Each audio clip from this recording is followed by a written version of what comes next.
વડોદરા શહેરના હરણી વિસ્તારમાં વસેલું શ્રી ભીડભંજન મારુતિ મંદિર માત્ર એક મંદિર નહીં, ભક્તિ, ઇતિહાસ અને લોકવિશ્વાસનું પવિત્ર સ્થળ છે.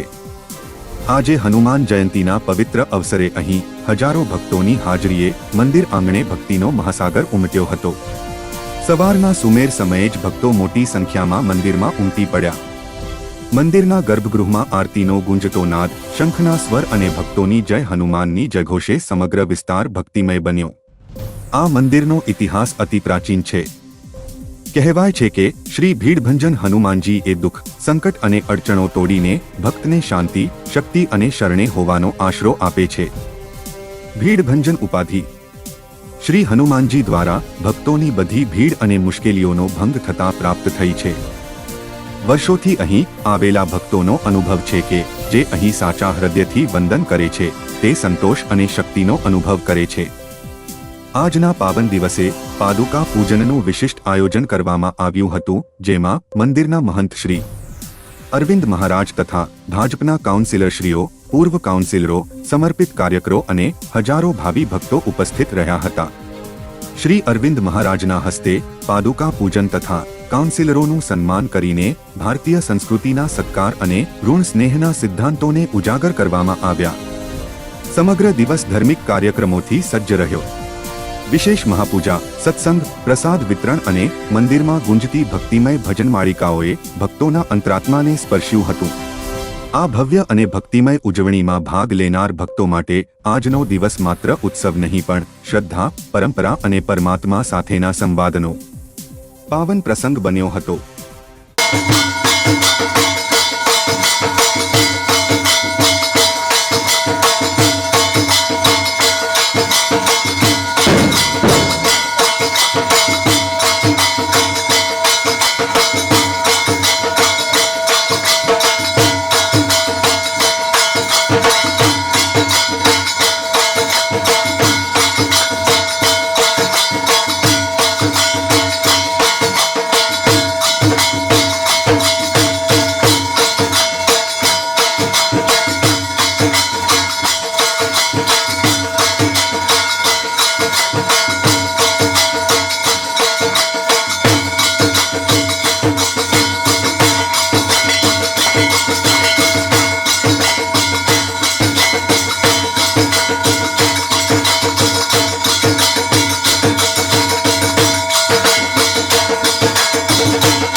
प्राचीन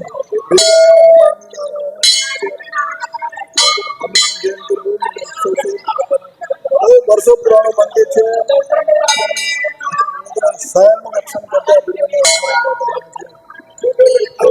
जमाना में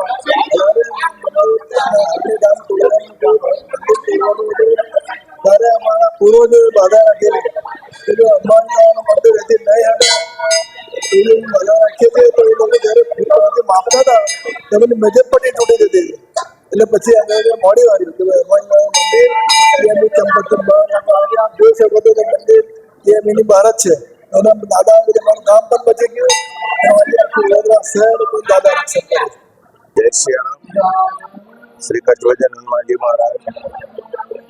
આજે ચૈત્ર સુદ પૂનમ શનિવાર હનુમાનજી મહારાજનો જન્મોત્સવ છે અને આજે ભીડભંજન હનુમાનજી મહારાજ હરની ઉપસ્થિત આજે લાખોની સંખ્યામાં જન્મેદની દાદાના દર્શન કરી પોતાના જીવનને કૃતાર્થ કરી રહ્યા છે. અને વિશેષ તો એ જણાવું છું કે ઘણા હરિભક્તોને ખબર નથી કે હનુમાનજી મહારાજનો જન્મ કેટલા સમય થયો.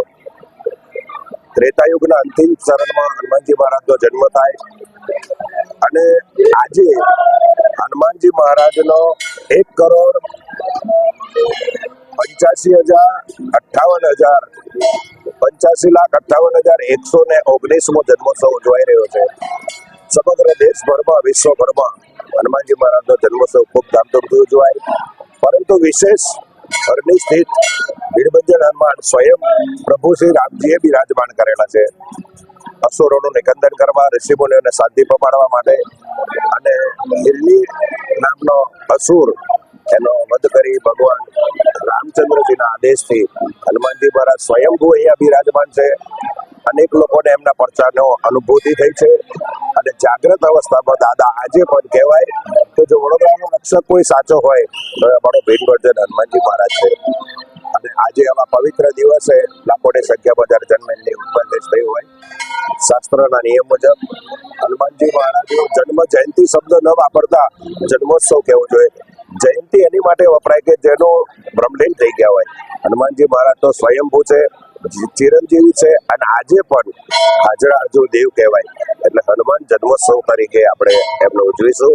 તો સર્વે હરિભક્તોને, રામ ભક્તોને, સનાતનીઓને રાજ્ય પરિવાર વતી સનાતન ધર્મના પ્રચારક તરીકે હું દાસ જગુ બાપુ આપ સૌને મારા જય સિયારામ, રાધે રાધે, રાધે રાધે, જય સિયારામ, જય હનુમાન. સર્વે ભાઈ ભક્તોને મારા જય સિયારામ. ચૈત્રી પૂર્ણિમા એટલે હનુમાનજીનો જન્મદિવસ અને આજે ઠેરે ઠેર આપણા ભારત વર્ષમાં, ખાસ કરીને આપણા વડોદરામાં જન્મોત્સવ ઉજવાય છે. એમાંનું આ પૌરાણિક અને અતિ પ્રાચીન એવું મંદિર ભીડભંજન હનુમાનજી, જ્યાં સ્વયંભૂ રામે સ્થાપિત હનુમાનજી બિરાજમાન છે. તો આજના બધા વિશેષ કાર્યક્રમ જન્મોત્સવ નિમિત્તે રાખેલા છે. અત્યારે પ્રાગટ્ય આરતી અત્યારે પરિપૂર્ણ થઈ છે.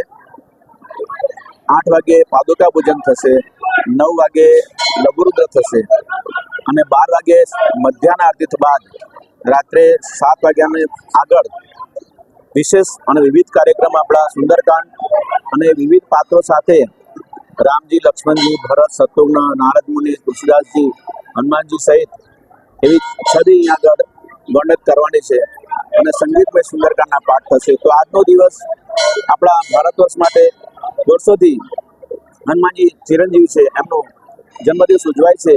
તો ભાવિક ભક્તોને આપણે હનુમાનજીના પાસે એટલું જ માંગવાનું કે આપણા સર્વના મનોકામના દાદા પૂરી કરીને, સર્વના સંકટ દૂર કરે, સર્વની ભીડ ભાગે એવા હનુમાનજીને કોટી કોટી પ્રણામ કરી આજે એમનો જન્મોત્સવ જેમ આપણે ઉજવીએ છીએ એ રીતે આજે ખૂબ શ્રદ્ધા અને ભાવથી આપણે એમનો જન્મદિવસ ઉજવીએ.